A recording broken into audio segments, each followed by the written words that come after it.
Dieting চ্যালেঞ্জের তৃতীয় দিন।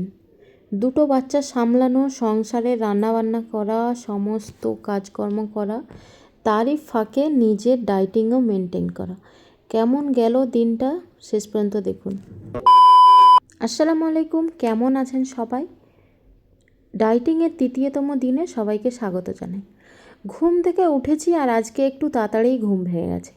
সকালবেলা ঘুম থেকে উঠে সর্বপ্রথম আমার যে দিন শুরু হলে কাজে লাগি সেটা হচ্ছে মর্নিং ড্রিঙ্ক তৈরি করা। তার জন্য আগের রাতেই আমি চিয়া সিড ভিজিয়ে রেখেছিলাম। গরম পানি করে লেবু মধু দিয়ে রেডি করে আমি বরকে ওটা দিয়ে দিলাম। এরপরেই ব্রেকফাস্ট করতে লেগে পড়বো, কারণ কালকে সকালে দুধ মুড়ি খেয়েছিল আর আজকে বর স্কুল যাবে, সেই জন্য দুটো ডিম সিদ্ধ দিয়েছি।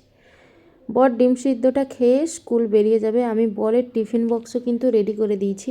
আজকে বরের টিফিন বক্সে মুড়ি, সামান্য হচ্ছে ছোলা ভাজা দিয়েছি, সঙ্গে কিন্তু একটা পেয়ারাও দিয়েছি। এদিকে বর স্কুল চলে গেছে, আম্মু এখনও পর্যন্ত ঘুমাচ্ছে। ওকে আমি তোলার চেষ্টা করলাম, একটু পরে কিন্তু উঠে গেল। আম্মুকে রেডি করে দিয়েছি ওকে স্কুল নিয়ে যাওয়ার জন্য। আম্মুকে জিজ্ঞেস করছিলাম যে তোমার সকাল স্কুল কি ভালো লাগে? ও বলছে হ্যাঁ ভালো লাগে। অন্যদিকে দেখছি ছেলে আমার উঠে গেছে। এই কয়েকদিন থেকেই লক্ষ্য করছি আম্মুর সকালে স্কুল হচ্ছে বলে রোজ রোজ ছেলে আমার ঘুম থেকে উঠে যাচ্ছে। একটু ঘুমিয়ে গেলে ভালো হয়। এবার দুটো বাচ্চাকে নিয়ে কি করব বলো, কতটা কষ্টকর। ওকে আবার নিচে রেখে দিয়ে আম্মুকে দিতে যাব। আম্মুকে দিয়ে চলে এসেছি। আর এদিকে আমাদের কোলগেটটা শেষ হয়ে গিয়েছিল, সেটাই হচ্ছে কেটে নিয়েছি। আমরা কিন্তু মিডিল ক্লাস বাবু, এমনি শেষ হয়ে গেলে ফেলে দিই না, কেটে চেটে চুটে ব্যবহার করে তারপরেই কিন্তু ফেলাম। আমি এক্সারসাইজ করে নিয়েছি, তারপরে সকালে ব্রেকফাস্টে লেগে পড়েছি। দুটো ডিম সিদ্ধই খেলাম। আজকে যেহেতু আমাদের এখানে বাজার ছিল, সেই জন্য সবজি বাজারগুলো সমস্ত কিছু কিন্তু কিনা হয়ে চলে এসছে।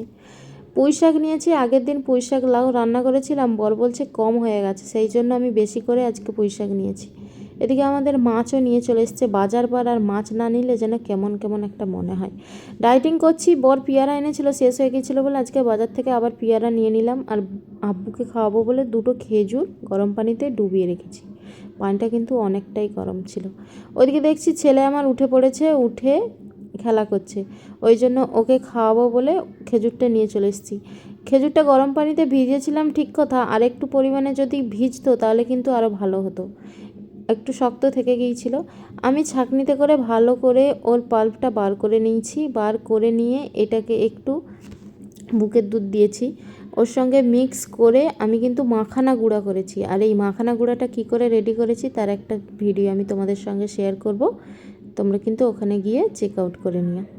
মাখানা গুঁড়ার সঙ্গে খেজুরের পাল্প আর দুধটা ভালো করে মিক্স করে এবার আব্বুকে খেতে দেবো। আমার ছেলে কিন্তু কোনো জিনিস প্রথম যখন মুখে দেবে ও কিন্তু খুব ভালোভাবেই খেয়ে নেয়, হাঁকড়েই খেয়ে নেয়, কিন্তু তারপরে যে মুখ খোলা এত দুষ্কর হয়ে যায় কি বলবো। ওই সামান্যখানি করেছি, কিন্তু তাও এটা খাওয়াতে আমার মাথার ঘাম পায়ে নেমে গেছে। যাই হোক, ওকে খাইয়ে দিয়েছি। এবার ওকে নিয়ে নিচে চলে এলাম, কারণ আম্মুর আসার সময় হয়ে গেছে। ওকে যদি টাইমে না আনতে যাই ও আবার কান্নাকাটি করে, একাচার করে দেয়, রাস্তায় অন্য রকম মারে, বাড়ি আসবে না, ঘুরে চলে যাবে, কত কি। এই মেয়েকে নিয়ে বাবু আমি পারি না। এইদিকে দেখো মেয়েও আমার চলে এসছে, ওকে নিয়ে এবার কিন্তু আমি বাড়ি চলে আসব। আর ওকে নিয়ে বাড়ি এসে আমার আরেকটা মহাযুদ্ধ শুরু হবে। যাই হোক, আম্মু তো কিছু খেয়ে যায়নি, ওর ডিম সিদ্ধ ছিল, ওকে ওটা খাইয়ে দিলাম। তারপরে মাছ নিয়ে এসেছিলো, আমি ওই মাছগুলোই হচ্ছে ধুইতে বসে দিয়েছি। আমাদের কিন্তু বরাবরই রুই মাছ খাওয়া হয়। আর রুই মাছের তো স্বাদ তোমরাই জানো, বলে না মাছের মধ্যে রুই, শাকের মধ্যে পুঁই, সেই জন্যই কিন্তু বেশিরভাগ রুই মাছ খাওয়া হয়। আব্বুর জন্য একটা টুকরো আমি তুলে রেখেছি, ওটাকে ওকে ভালো করে সেদ্ধ করে খাওয়াবো। আর আমাদেরটা নুন, হলুদ, লঙ্কা গুঁড়ো মাখিয়ে নিয়েছি। মাখিয়ে এবার কিন্তু মাছগুলো আমি ভেজে নেব। আজকে তেমন কিছু আর রান্না করব না, যেহেতু বারে সমস্ত কিছু বাজার আসার পর রান্না করতে একটু দেরি হয়ে যায়, তার উপরে আবার বাচ্চা সামলানো একাকার। আম্মুকে নিয়ে অতটা কষ্ট না হলে ও কথায় কথায় সমস্ত জিনিসে কান্না কাটে বলে আমার ওতেই কিন্তু বিরক্ত লাগে। রান্না করার ফাঁকেই আমার একটু যেহেতু খিদা লেগেছিলো, আমি একটা পেয়ারা খেয়ে নিলাম। একদিকে মাছ ভাজা করছি, অন্যদিকে মাছের তেল ঝাল করবো বলে তারই প্রিপারেশনে লেগে পড়েছি। কারণ দুদিকে গ্যাস একটা বন্ধ হয়ে যাবে, আর একটা হলে তো অনেকটা দেরি হয়, সেই জন্য একটার সাথে সাথে আরেকটা লেগে পড়াটাই ভালো, এতে কিন্তু সময় বাঁচে।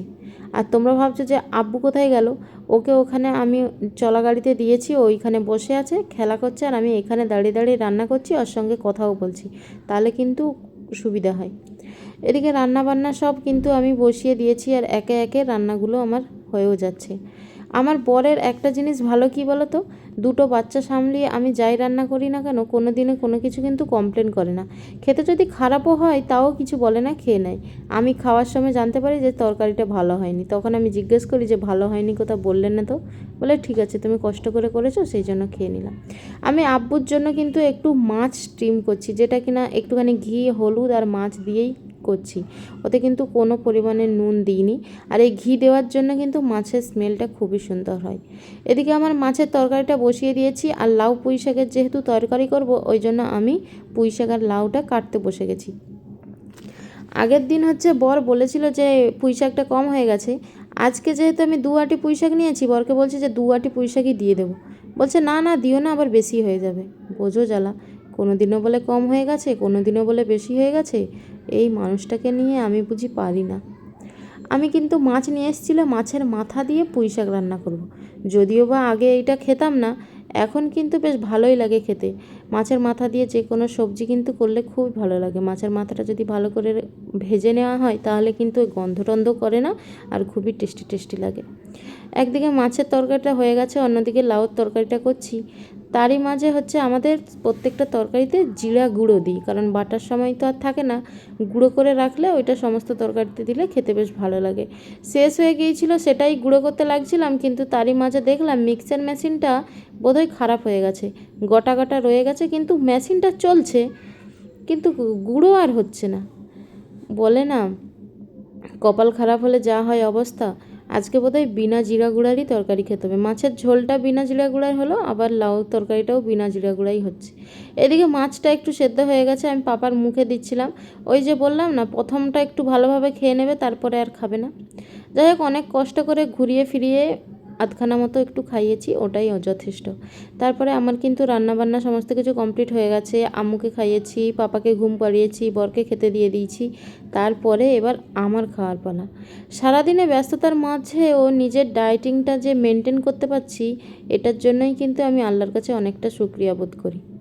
কারণ দুটো বাচ্চা সামলানো, ঘরদোর পরিষ্কার করা, রান্নাবাটি করা, বরকে সামলানো, তারই মধ্যে যে ডায়েটিং মেনটেন করা, এটা কিন্তু অনেকটা কষ্টকর ব্যাপার। যাই হোক, ঘুম থেকে উঠে বরের জন্য একটা আপেল বার করেছি, বরকে একটা আপেল দেবো। আর আমার যেন ফ্রিজে আম ছিল, আম খেতে একটু ইচ্ছে করছিল, সেই জন্য আমি একটু আম খেয়ে নিলাম। রাত্রের ডিনারে শুধু সবজি আর ভাত, এটা দিয়েই আজকের দিনটা কাটলো। পরের ভিডিওটার জন্য পাশে থেকে